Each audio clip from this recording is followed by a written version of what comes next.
A round of applause for these amazing. Oh my God.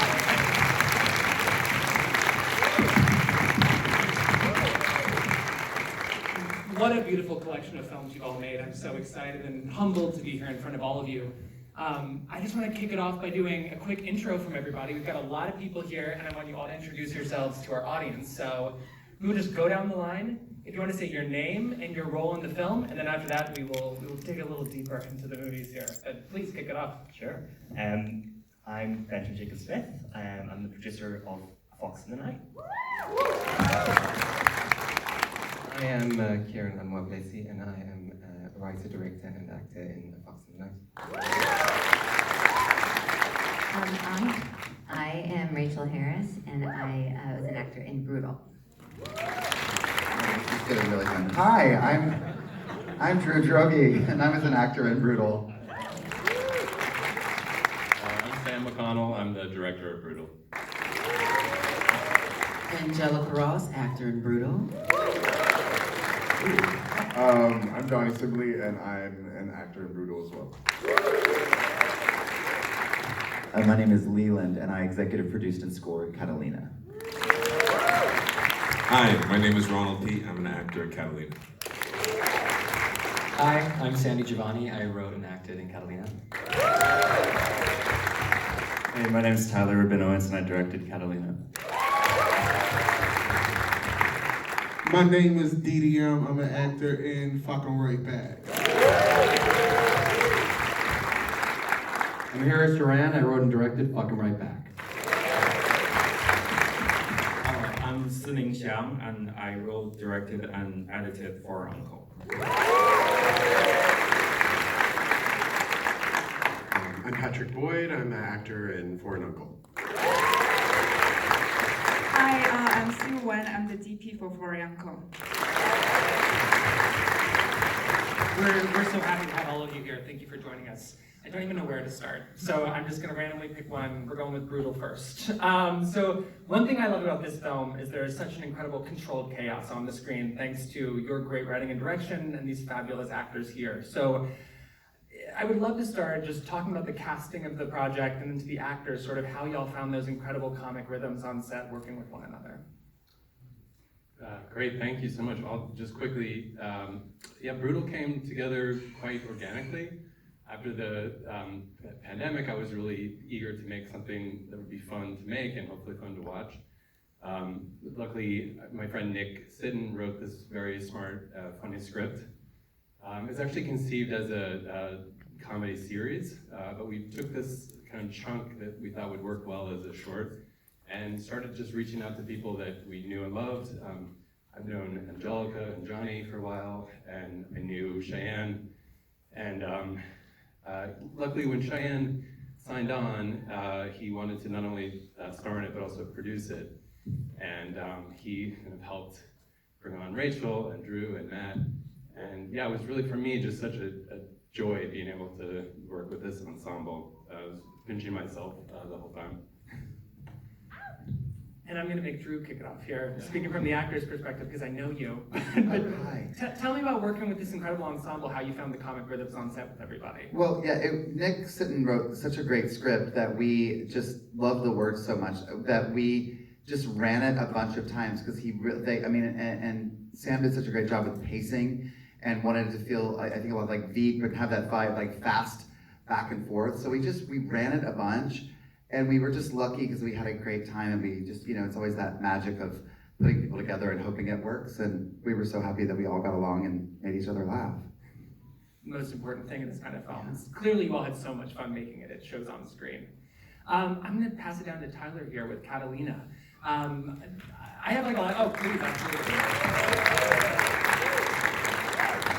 I have so many production questions that are boring, but I want to know how you shot on Catalina. We'll talk about that later. But to our purposes here at OUTFEST Los Angeles, I'm curious to both the writer and to you as the director, what was it about the relationship between gay and straight male friends that you found so compelling to explore on screen? It's a dynamic that I obviously have experienced many times in my life, and I rarely see stories about it. So I would love to hear about why you decided to write it, and then Tyler, what attracted you to the project? Yeah, I mean, I think for me, I've had, like you said, a lot of these dynamics come out in my life as I've grown up and then come out. And I don't know, I was always interested in why all of the straight male friends that some of the straight male friends that I had felt like they could be so vulnerable with me in ways that when other straight men were around, it didn't play the same. And I just feel like it was just a rich area to explore. There's something really beautiful and tender as we like evolve as a society. Gay men and straight men are gonna be friends, I don't know. So I just felt like it was something that, I mean, it meant a lot to me in my life, and I really wanted to share it on screen, you know? Yeah, I was really drawn. Sammy actually reached out in a cold email.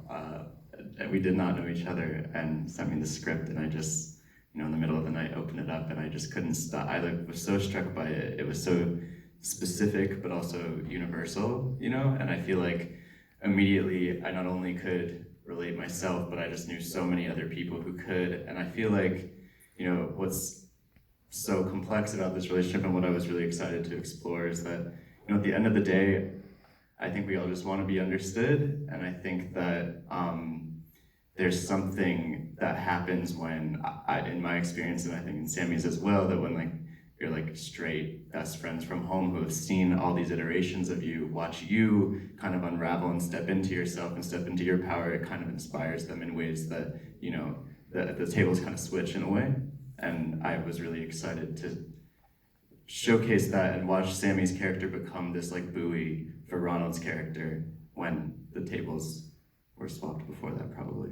It's so interesting, the tensions between the characters. You did such a wonderful job with that, and exactly what you're saying. Speaking of some of the great relationships in this block, I have to talk about Foreign Uncle.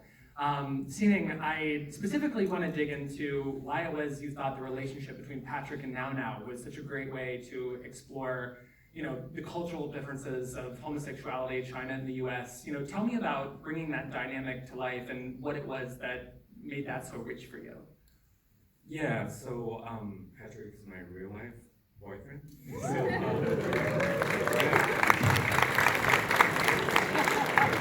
Good job, Patrick.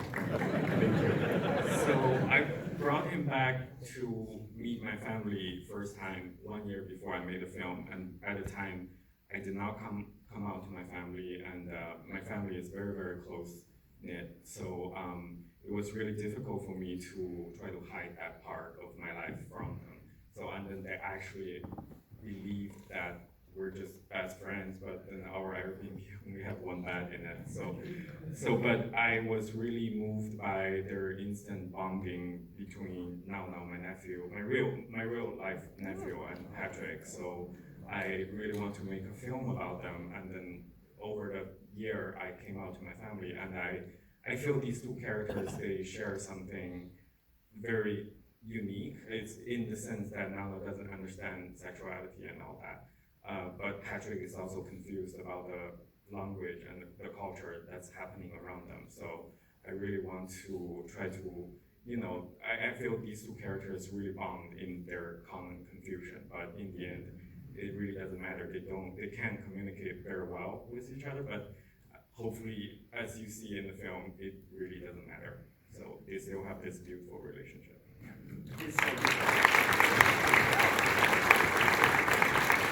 I was trying so hard not to cry watching it in the back, so I'm like, oh my god, I have to do this Q&A. Don't cry, don't cry. Another one of my favorite relationships in this block is In a Fox and the Night. It's such a sensitive, surprising film, and I've just been in love with it since I first watched it. So Kieran, I just wanted to ask you though, because we have a triple threat in our midst here, as a writer, director, actor, tell me about the process of deciding to tell this story and then deciding that you were going to be the one to play the character on screen. The process started with me being really fascinated by two people from opposite ends of the gender expression spectrum meeting in a trauma-free exchange. And I thought that, these two global majority bodies are always represented in ways that I felt, were more tropes. And so I was really interested in telling a story that was fun, light, and beautiful. The choice to write and direct was an easy one. Because it was something I felt quite closely connected to. And then the reason I decided to act as well was because budget constraints and being an independent film, I was like, you know what, I'm gonna put it all to use. Yeah. That's gorgeous. I want to include Fuck 'em Right Back over here before I throw it over to the audience. I love this film so much. I saw it back during Sundance, and it makes me smile, makes me laugh, but of course it's also a story about societal structures that are meant to keep people down. Of course, through a very specific, I don't know if it's drawn from real life, but a very specific circumstance of ingesting the edible and then dealing with it at work. So Harris, tell me why you chose to explore that issue through that story, and DDM, tell me about how you came up with the project. Sure. So the movie's inspired by DDM, obviously, we have similar backgrounds in that we both have he still is, but I was a unemployed actor working in an office, dealing with this insane suppression, and so that's something that is a space that DDM exists in, and that I have had that experience of where you're like, oh my God, let me turn on my computer so that you don't see what I'm doing on Facebook. And so it came from that, and I think comes from, I think comedy is really important right now. I think we're in very dangerous times. And I think that there needs to be balance in terms of what we're ingesting, what we're putting out into the world, and and sometimes I think that the way to actually communicate issues is through comedy, because I think often when you yell at people, they don't listen, which is part of what's happening in our country, and it's getting worse. And so, so it came from, Yeah, you got it. I came into this project, actually my manager, Doris Gassat, who's sitting right there, I had met her about 4 years ago, and I was doing political readings on Facebook for my blog, Secretary of Shade. I'd always been rapping and performing.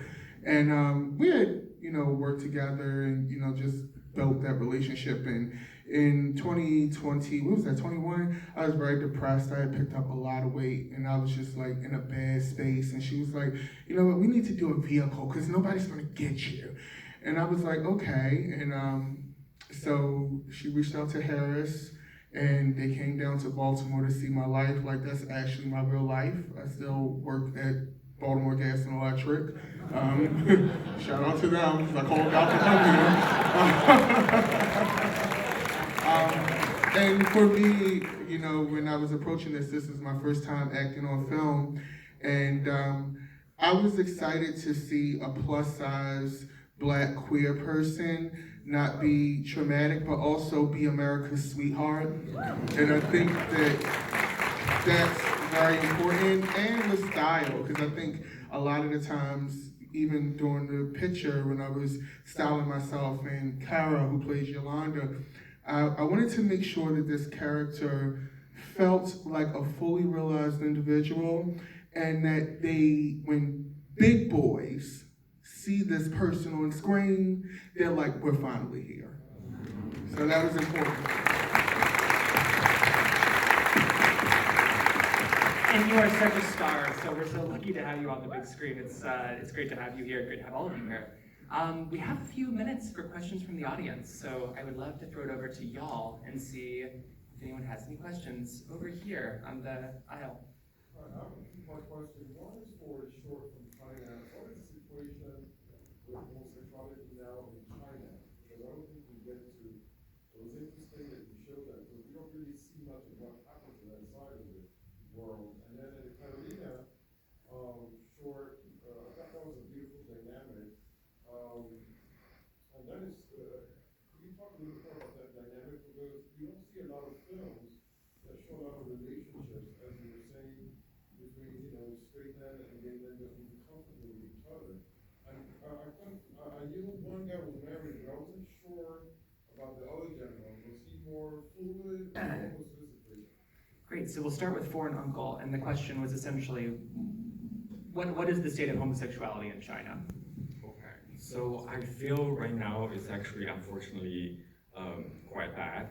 I would say it's even worse than 10 or 15 years ago. I mean, people just cannot mention homosexuality or make anything about homosexuality on TV, you won't get permitted, you won't get screened anywhere. So yeah, so I think that's one of the reasons I decided to use, real people and real names, and then, it's my quiet little way of F you.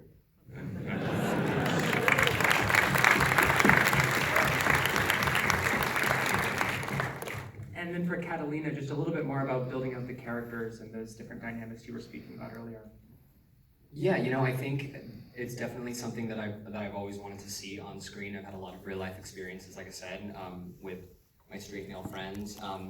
And I think something interesting about the dynamic, there's some physicality that we wanted to show on screen that we were purposeful about, because we feel as though a lot of relationships kind of live in this either platonic space or romantic space. And there's this really wide chasm in the middle of this gray area of relationships that I think we all live in, whether we know it or not.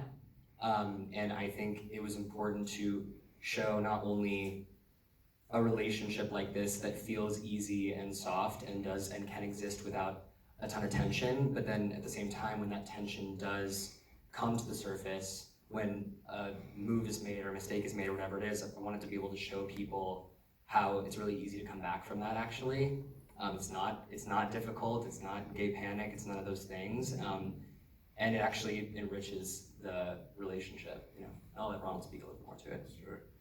I mean, I think that the relationship lives in that gray area, like how you were asking, like how do I specify what Will's character is? Is he fluid or is he straight? I think that's the point, is that we're not naming that, because it makes you work a little bit harder to understand that people don't fit into those nice, compartment, because that's just the reality of humanity. And so I think that I'm glad that that's your question, and I hope that there is no answer.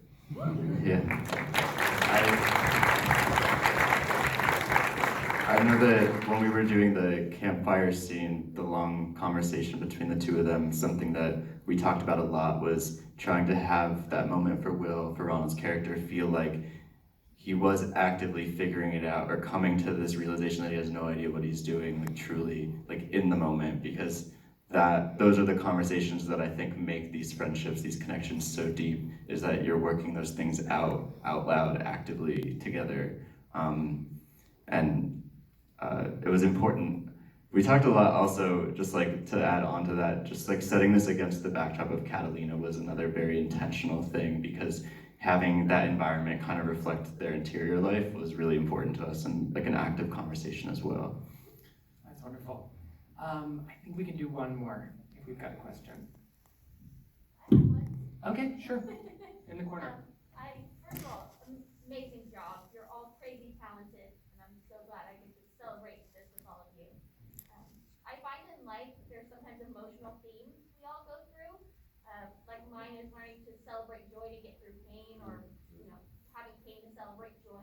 And I'm wondering if there was an emotional theme while creating these films for all of you. Yeah, if anybody wants to take that one, about any emotional themes you were chasing throughout the film. When creating it, like something that you felt was a common emotional thread. Okay. If that makes sense. Absolutely, a common emotional thread while you're making the film. Anyone? Can I say something? Yes. I'm just, because I wanted to say something. Hey, hi. I just want to give a shout out to, you talk about emotional sort of arcs and how much we need comedy to get us through these times, and how much, and especially in these times, bullying and a lot of things are seen as comedy. And so I came to work that day and I was an emotional wreck because I was penetrated by the jokes of Dave Chappelle's sort of comedy show as a Black post-op trans woman. And I thought I was impenetrable, but we're at work and I'm about to start filming and I break down crying. And because I'm like trying to be all right with all of the things that, and Rachel, who I didn't know was like a super ally, I didn't know, but But, you know, as I'm sitting there and I tell her, you know, kind of, I tell them all like why I'm kind of crying. And she just like, you know what? Fuck him, you know, first of all, and then she's like, you got real skin in the game, and she's like, there's nothing artificial about you, and all these, there's just certain words that still ring in my head from that day. And I have to say, doing that day and filming that with you all, it was the turnaround that I needed for that day, because I don't even know how I felt like I got penetrated, how I got affected by that, because I'm a strong Black woman, right? But just meaning like, they call you a strong Black woman and don't realize that you can have sensitivity and vulnerability, and you might need to be cared for and listened to and all those different things. So I am very appreciative of the set that you created and the space that you created, that things didn't shut down because I had a moment, and that you were just all so available. But you especially, Rachel, I often like hear that conversation in my head, because that day just like saved a lot for me. So that's comedy, you know, the way I brought it back. I brought it back. I think we're going to end it there. Here's to finding joy through community and filmmaking. Thank you for sharing that.